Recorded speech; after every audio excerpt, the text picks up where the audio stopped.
দেয়ালে ধরেছে ফাটল, খসে পড়ছে ছাদের পলেস্তরা, পুরানো ও জরাজীর্ণ হয়ে পড়ায় বারান্দার খুঁটির কংক্রিট খসে পড়ে বেরিয়ে গেছে রড। এরই মধ্যে জীবনের ঝুঁকি নিয়েই চলছে পাঠদান।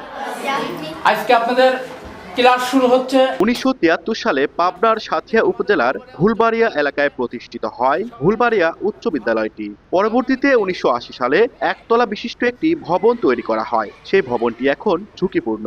2005 সালে সরকারিভাবে 3 তলা বিশিষ্ট একটি ভবন নির্মিত হলেও তাতে শিক্ষার্থীদের স্থান সংকুলান না হওয়ায় পুরানো ঝুঁকিপূর্ণ ভবনেও চলছে পাঠদান। মাঝে মধ্যে উপর থেকে খুলে খুলে এই যে এই সব ভাঙাচোরা পড়ে আমাদের মাঝে, এসে বৃষ্টি হলে চারদিকে একদম ভিজে যায়, বারান্দা দিয়ে তো হাঁটাই যায় না, এমন অবস্থা হয়ে যায়। ভবনটার ওখানে তো চটা উঠে গেছে, চটা ওঠার পর ধাপাস করে নিচে পড়েছে।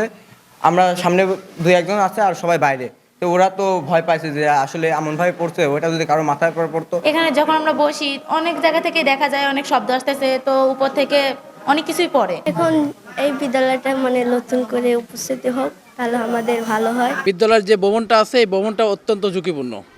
এখানে আমাদের বাচ্চারা যখনই আসে আমরা বাড়ি থেকে আতঙ্কের মধ্যে থাকি, কখন যেন আমাদের বাচ্চারা আহত হয়ে বাসায় ফিরে আসে।